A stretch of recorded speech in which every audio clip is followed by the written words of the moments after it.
एक कार्यकर्ता के नाते मैं यहाँ लगा हुआ हूँ।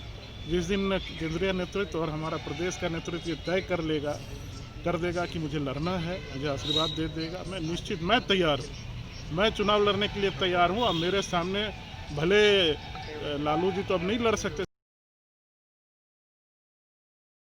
चाहे तेजस्वी हो या तेज प्रताप, मैं आपको विश्वास दिलाता हूं कि बेगूसराय की जनता के आशीर्वाद से उनको भी मैं हरा के वापस भेजूंगा। नमस्कार, आप देख रहे हैं न्यूज़ फॉर नेशन और मैं हूं आपके साथ कृष्ण वल्लभ नारायण। बीजेपी के वर्चुअल रैली करने के बाद लगातार सियासत गर्म होती ही चली जा रही है और इसी का वजह है कि आप देख सकते हैं कि किस तरह से अब राजद में टूटने और बिखरने की स्थिति लगातार जारी है। हम बात करें, हमारे साथ हैं बीजेपी के कद्दावर नेता कुंदन सिंह जी। हम इनसे बात करेंगे और जानने की करेंगे और ये समझेंगे कि आखिर ये जो जोड़ तोड़ हो रही है और जो चुनाव की क्या प्रक्रिया चल रही है, इनसे बात करेंगे।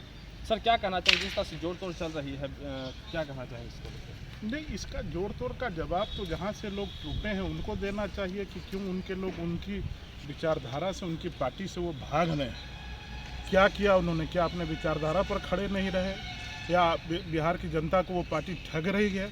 क्यों उनके नेता उनकी पार्टी को छोड़ के भाग रहे हैं? इसका जवाब राजद को देना पड़ेगा। 2010 में आपको बछवाड़ा से टिकट मिला था भी, और इसके बाद उसमें आपने इंटरेस्ट नहीं लिया, चाहे वजह जो भी रही हो।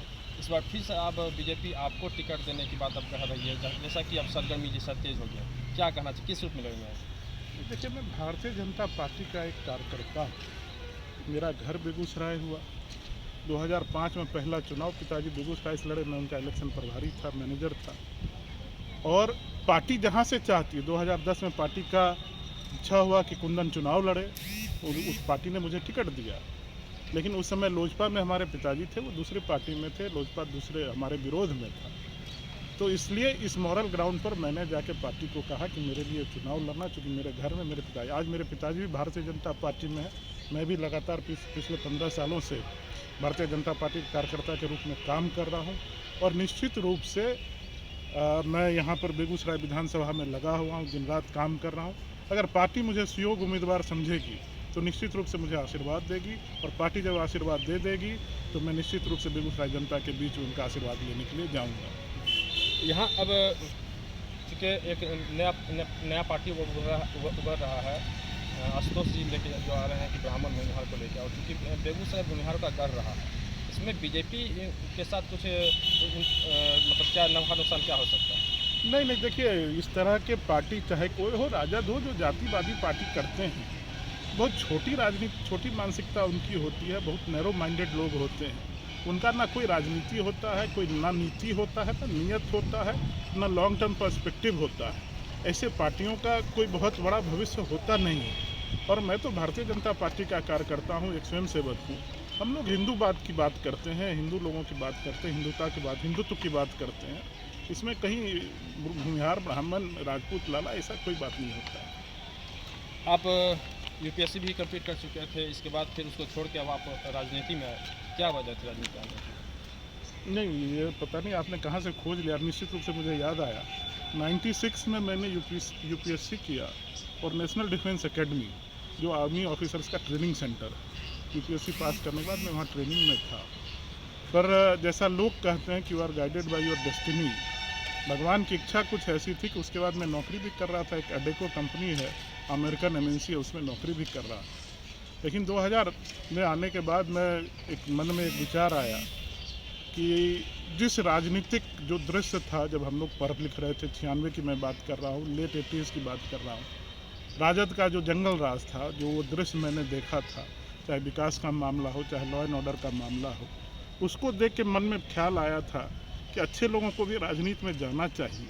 अगर अच्छे लोग राजनीति में नहीं जाएंगे तो निश्चित रूप से ऐसे लोग राजनीति में आएंगे जो ना समाज का भला करेंगे, ना देश का भला करेंगे। यही सोच के मैं राजद में जिस तरह से टूट रहे हैं लोग, और टूट रहे हैं, फिर कहीं जुड़ रहे हैं, बात करें मांझी की भी, मांझी जी भी इधर उधर कर रहे हैं, तो इस पूरे समीकरण में अब बीजेपी का क्या स्टैंड होगा? देखिए, पूरे देश में, बिहार में ही नहीं, पूरे देश में, बिहार में, बेगूसराय में लोग जानते हैं कि देश की भलाई के लिए कौन काम करता है, जनता की भलाई के लिए कौन काम करता है, सबका साथ, सबका विकास के लिए कौन काम करता है।